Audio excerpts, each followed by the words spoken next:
మీ business ఏదైనా మీ ఊర్లో promotion చేయాలంటే అది సుమన్ టీవీతోనే సాధ్యం. ఇప్పుడే సంప్రదించండి.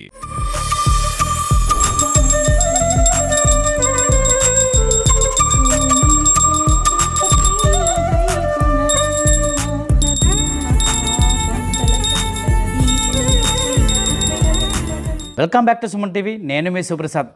కార్తీక మాసం హిందువులకు ఎంతో పవిత్రమైన మాసం. ఈ కార్తీక మాసంలో బోళాశంకరుడు పరమశివుణ్ణి పూజిస్తే అష్టైశ్వర్యాలు సిద్ధించడంతో పాటు కష్టాలన్నీ తొలగిపోతాయని ప్రతీతి. ఈ నేపథ్యంలో శివభక్తులతో పాటు భక్తులందరూ కూడా ఈ కార్తీక మాసాన్ని ఎంతో పవిత్రంగా నిర్వహిస్తూ ఉంటారు. అయితే ఈ కార్తీక మాసంలో పరమశివుడికి బోళాశంకరుడికి ఏ విధమైన పూజలు చేయాలి, కార్తీక మాసాన్ని ఎలా ఆరంభించాలి, ఈ కార్తీక మాసంలో పరమశివుడికి ఏ ద్రవ్యాలతో అభిషేకం చేస్తే వారి కష్టాలు తొలగిపోయి అష్టైశ్వర్యాలతో సిద్ధిస్తారు అనే అంశాలపై మనం తెలుసుకునే ప్రయత్నం చేద్దాం. కార్తీక మాసంలో పరమశివుడికి ఏ విధంగా పూజలు చేయాలి, ఏ విధమైన అభిషేకాలు చేస్తే స్వామి అనుగ్రహం మనకి దొరుకుతుందనే విషయాలను తెలుసుకోవడానికి మనతో పాటు స్వామి దేవస్థాన అర్చకులు భద్రాచల రామమ్మ గారు మనతో ఉన్నారు. ఒకసారి ఆయనతో మాట్లాడదాం రండి. భద్రగారు నమస్తే అండి. సార్, కార్తీక మాసం శివుడికి అత్యంత ప్రీతిప్రాతమైన మాసం.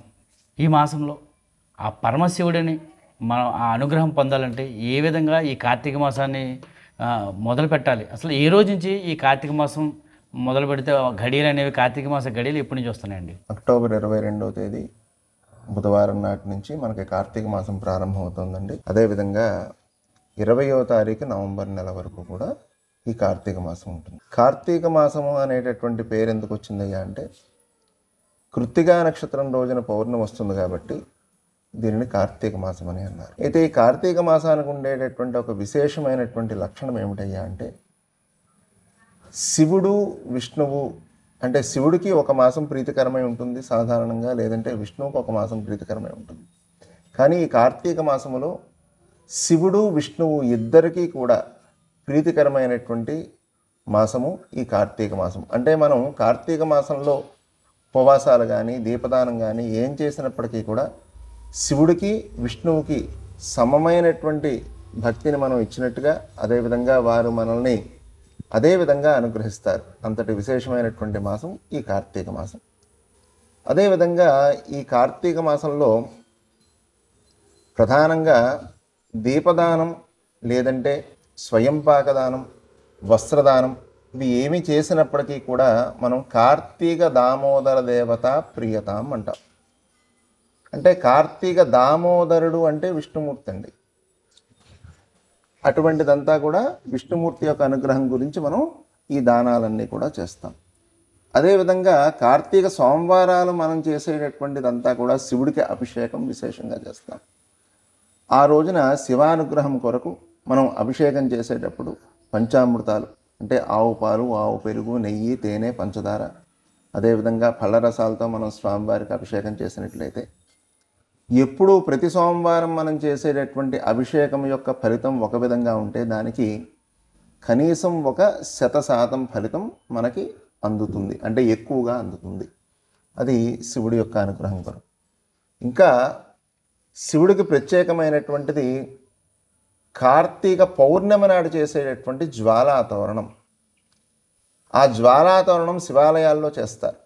ఆ శివాలయాల్లో చేసేటటువంటి జ్వాలాతోరణం కింద నుంచి మనం వెళ్ళినట్లయితే అప్పటి వరకు మనం చేసుకునేటటువంటి సకల పాపాలు కూడా తొలగి మనం మళ్ళా పుణ్యాన్ని ఆర్జించినటువంటి పుణ్యమంతా కూడా మనకి కలిసి వస్తుంది. కాబట్టి కార్తీక మాసంలో పౌర్ణమి నాడు చేసేటటువంటి జ్వాలాతోరణం కూడా అత్యంత ముఖ్యమైనటువంటిది. ఇదే విధంగా కార్తీక మాసంలో పౌర్ణమి నాడు ఇంకొక విశేషం ఉంది. ఏమిటయ్యా అంటే, ప్రతిరోజు కూడా ఇంట్లో ఉన్నటువంటి గృహస్థు దీపారాధన చెయ్యాలి. ఎందుకంటే దీపారాధన చెయ్యకపోతే మనకి ఒక రకమైనటువంటి ఇబ్బంది కలుగుతుంది. ఏమిటయ్యా అంటే, దీపారాధన చేయకపోతే ఇబ్బంది ఏమిటండి అంటే, దీపేన సాధ్యతే సర్వం సంధ్యాదీపం నమోస్తుతే.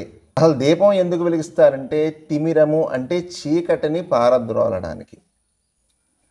అంటే ఆ చీకటి ఏమి అంటే మన మనసులో ఉండేటటువంటి సకల రకాలైనటువంటి కష్టాలు, బాధలు, వీటి వలన వచ్చినటువంటి బాధ. ఇది తొలగడానికి మనం దీపదానం అంటే ఆరాధన కానీ మనం చేసినట్లయితే మనలో ఉండేటటువంటి ఆ కష్టాలు తొలగి మన బాధ శమించేటటువంటి అవకాశం ఉంటుంది. 365 రోజులు కూడా ప్రతి ఇంటిలోనూ గృహస్థు దీపారాధన చెయ్యాలి.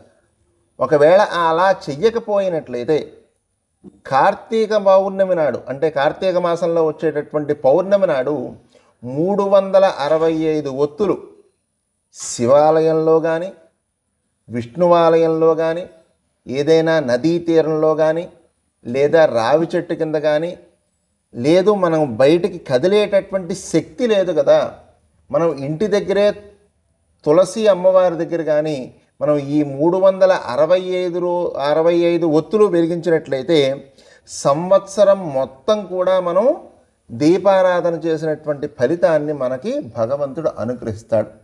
అంతటి విశేషమైనటువంటి మాసము ఈ యొక్క కార్తీక మాసం. అదేవిధంగా కార్తీక మాసంలో ఇంకా విశేషంగా చిట్ట చివర వచ్చేటటువంటి పోలిపాడ్యమి అంటాం. కార్తీక అమావాస్య అయిపోయినటువంటి తర్వాత రోజున పోలిపాడ్యం వస్తుంది.